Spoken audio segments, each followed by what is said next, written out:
Assalamualaikum warahmatullahi wabarakatuh. Perkenalkan, nama saya Rizka Selviana. Saya dari Kampus Politeknik Bina Usaha Kendari, semester 5, kelas 5B. Di sini saya akan menjelaskan apa itu obat aflabel dan contoh kasusnya. Baik, yang pertama, definisinya. Obat aflabel dapat diartikan sebagai obat yang digunakan di luar ketentuan dari kewenangan pemasaran yang berhubungan dengan dosis, kelompok usia, data pemberian, kontraindikasi, dan indikasinya. Penggunaan obat off-label pada anak itu terjadi karena ada data farmakokinetik, farmakodinamik, dan efek samping dari suatu obat yang tidak lengkap. Baik, contoh kasusnya itu yang pertama, peresepan obat-obat off-label pada pasien anak usia 0-2 tahun di apotik Kota Bandung. Yang kedua, penggunaan obat off-label pada pasien anak di Rumah Sakit Umum Daerah Provinsi Nusa Tenggara Barat pada tahun 2017. Baik, langsung saja data pengamatan kasus 1. Di sini presentasinya gambar 1 pola peresepan pada pasien usia 0-2 tahun. Di sini 0,6 bulan itu sebesar 24,20%. Terus yang kedua 6,1 sampai 12 bulan itu sebesar 44,90%.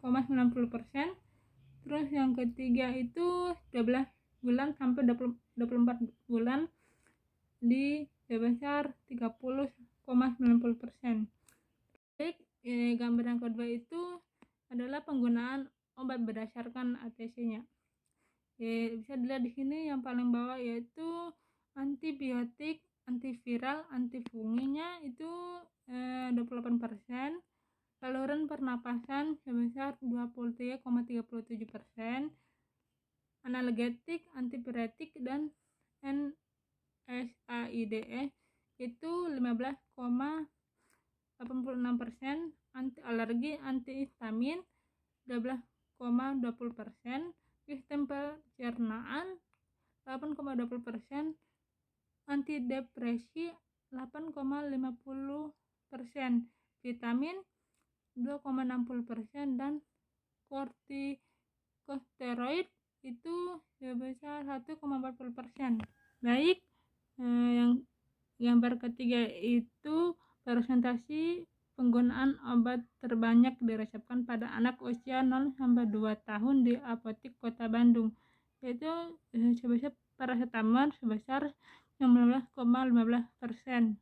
Terus selanjutnya gambar ketiga selanjutnya itu lembar resep tidak off-label dengan lembar resep off-label. Bisa dilihat di sini sendiri, di situ ada lembar resep yang tidak off-label di data lingkaran.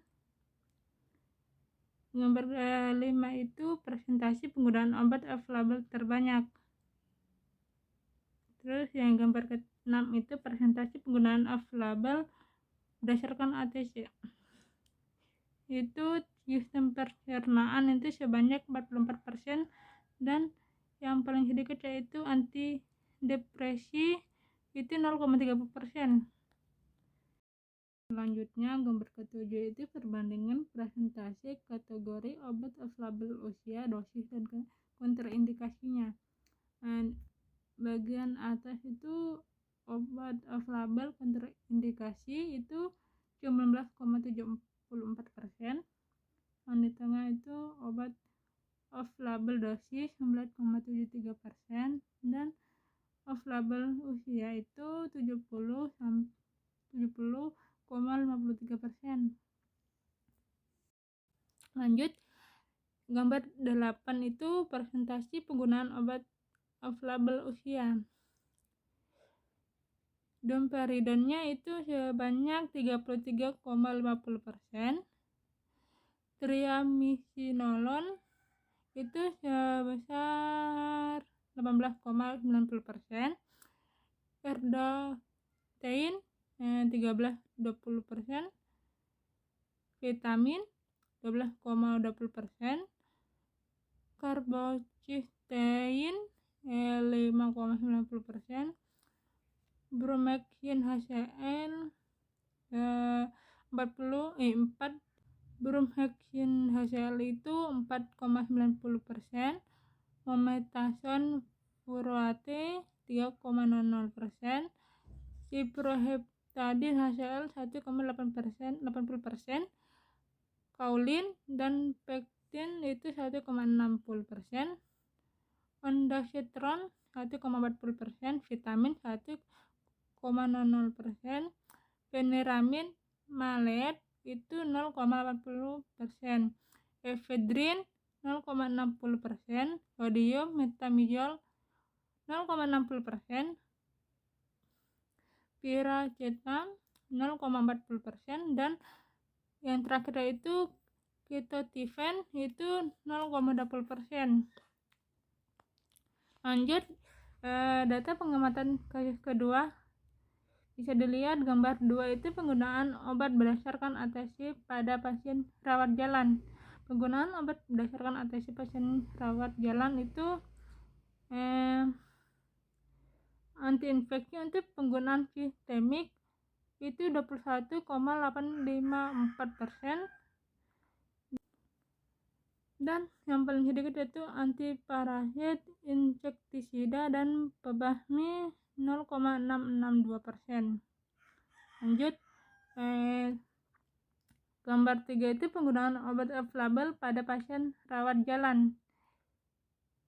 Obat bukan off-label itu 92,718%, terus obat off-label itu 7,282%. Lanjut, gambar ke-6 itu penggunaan obat off-label pada pasien rawat inap. Obat off-label itu 0,948%, obat bukan off-label itu 91,052%. Itulah tadi penjelasan tentang definisi obat off-label dan contoh kasusnya. Sekian dan terima kasih. Assalamualaikum warahmatullahi wabarakatuh.